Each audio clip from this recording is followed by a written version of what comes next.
let's talk about boundaries, because people be trying it, okay? Good luck on them 20-somethings.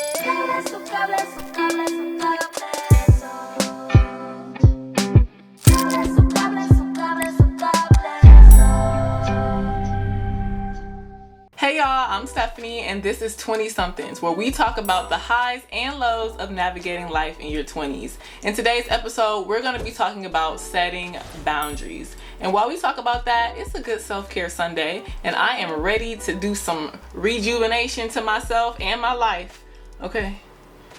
So while we chat about setting boundaries, I'm going to be doing my skincare and a little self-care. Let's get into it. So boundaries, I'm sure you have seen Twitter threads and carousels talking about the importance of setting boundaries, and boundaries this, boundaries that, boundaries this. Everybody's talking about boundaries, okay? But let's define boundaries real quick.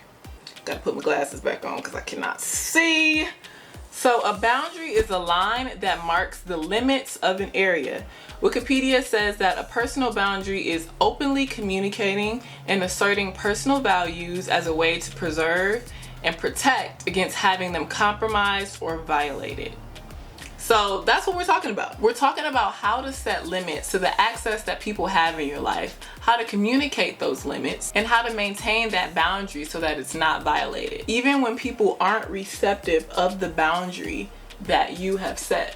So I just used Miss Clear water to get my foundation off, and now I'm going to use my Urban Skin RX Even Tone Cleansing Bar. I live by this cleanser, okay? This is probably maybe my third or fourth cleanser that I've gone through. It's amazing. So now the first point of discussion is, how do we set limits in our lives? And what areas should we have these limits set? And first of all, how do you even know what your boundaries are? As you grow and have different experiences and move around different social groups, you kind of realize what bothers you. Really pay attention to that though. Like, what frustrates you? What makes you anxious? What makes you feel exhausted? And how are other people causing those emotional reactions? What are they doing that you really dislike? I figured this stuff out by journaling and self-reflecting and praying. And I really didn't start setting boundaries until I was like 23, 24. And that was because I was going through different job experiences and moving around different social groups. And I just kind of was like, we gonna have to draw a line somewhere. So that's how I figured out what my boundaries are. So I definitely suggest you take some time to reflect and journal and think about those things that I mentioned, like what makes you upset, what makes you nervous, what makes you sad, and how are people playing a role in that. I forgot I gave in and bought these little wrist things so that water don't run down my arms. A little bougie on a budget. So now let's talk about what areas you can set boundaries in. I think there's 4 core categories that I like to consider. But first, let me do my face mask. This is the Neutrogena Hydro Boost Hydrating Gel Mask. I got this from Ulta. It's like $3 or $4. It's really, really nice. Ooh, did you see that water just squirt out? Come on, juice it. Whoop! Whoop! Okay, look at that. Ooh, it's dripping. It's so hydrating, and you can literally, you see the juices coming out of it. There we go. Okay, let's talk about these 4 areas. 4 areas that I like to set boundaries in are determined by how much time I want to spend with people, physical boundaries, emotional boundaries, and financial boundaries. I'm gonna dig deep into these categories, but I need to let my mask sit for a little bit because I can't talk and have this on. Okay, I'm back. Let's get this mask off so we can talk about these areas of setting boundaries.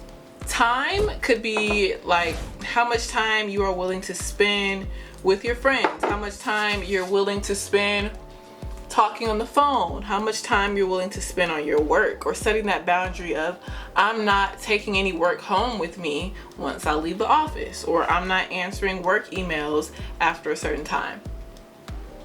And I'm just using this toner by Good Molecule. Love this toner.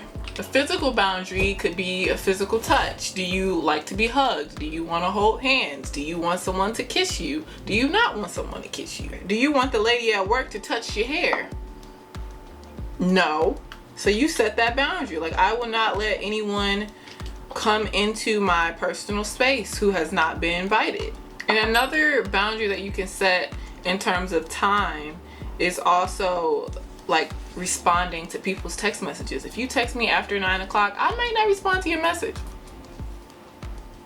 because that's just the boundary that I have, where I don't always want to engage in conversation after a certain time. Then there is the emotional boundary. How much information are you willing to share with someone that you just met? How much of your personal life are you willing to share with your coworkers or your classmates? And also, one that we don't think about enough is how much are we willing to listen? How much do we want to listen to other people's traumas and sad stories and the things that they're dealing with and going through? Sometimes I feel like people take advantage of good listeners, and they will talk and talk and talk and really just emotionally dump all of their stress onto another person. And you might not even realize that those conversations are draining you.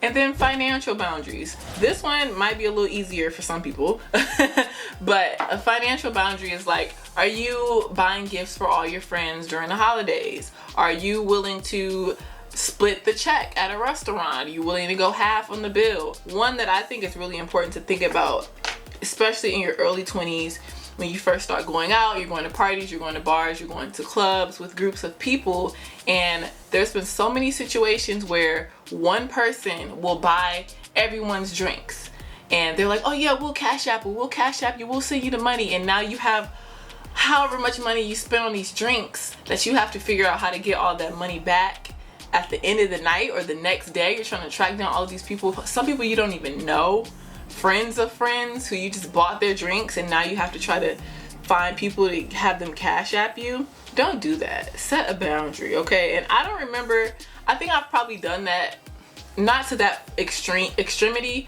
but I've definitely paid for people's stuff and they say they would cash at me, and then I have to like text them the next day and be like, hey, can you send me my money? You shouldn't have to do that, you know? And there's some people that you might be willing to do that with, some close friends. I know I have friends that I have paid for their stuff before, and I've never asked them to pay me back because they pay for my stuff the next time, or they've done something for me in the past. So it's kind of like an even exchange.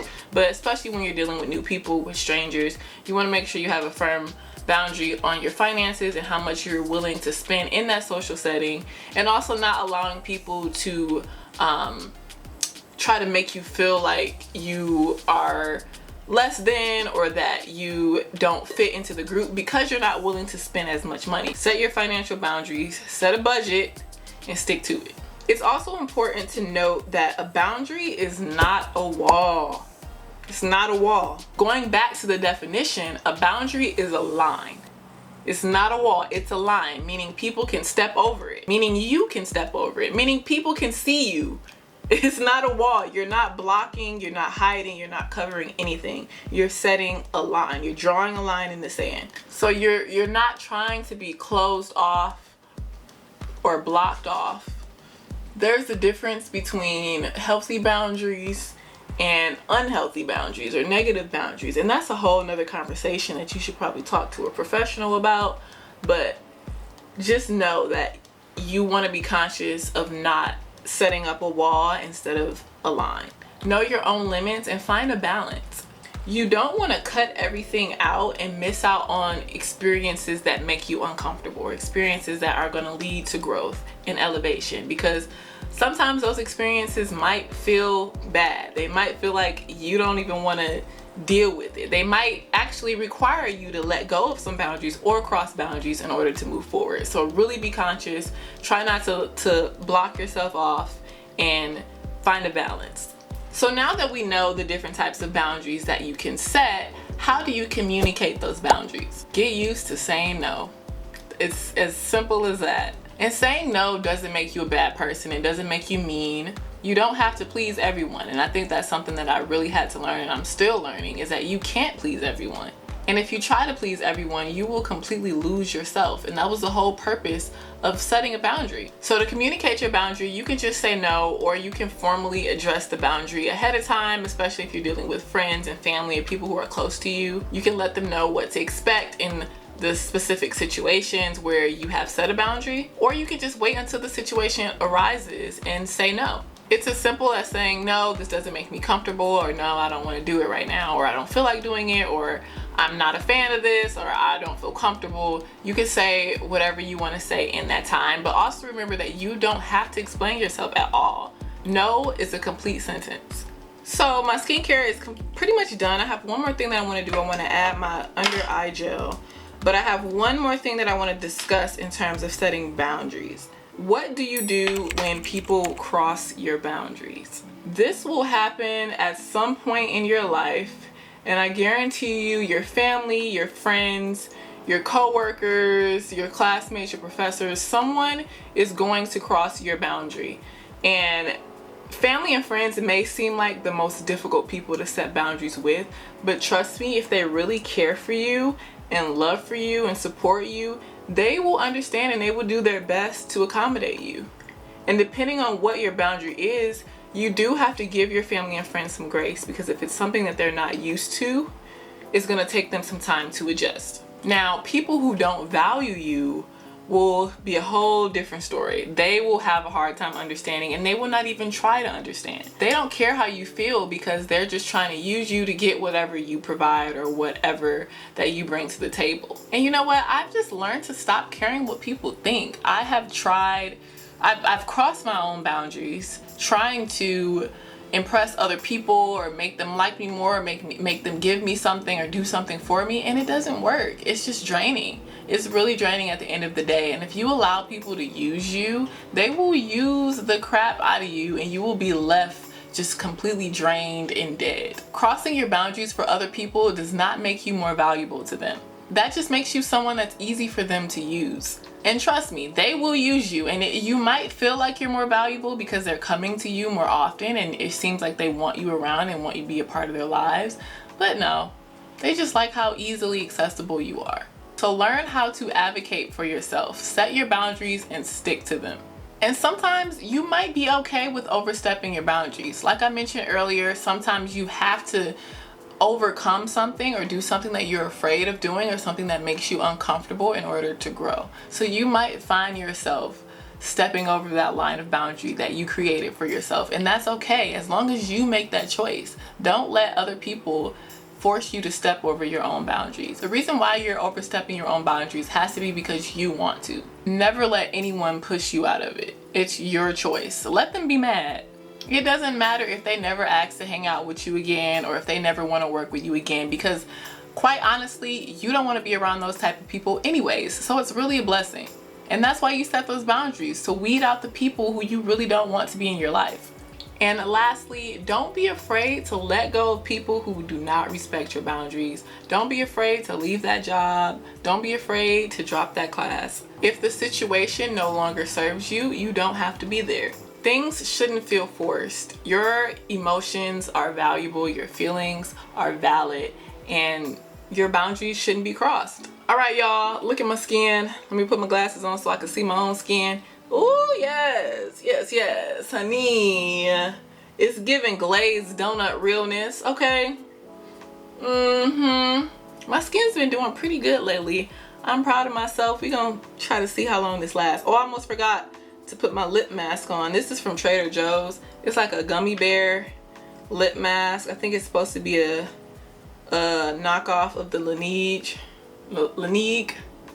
That is a product that I would like to try, but I can't bring myself to spend that money on a tiny little bottle.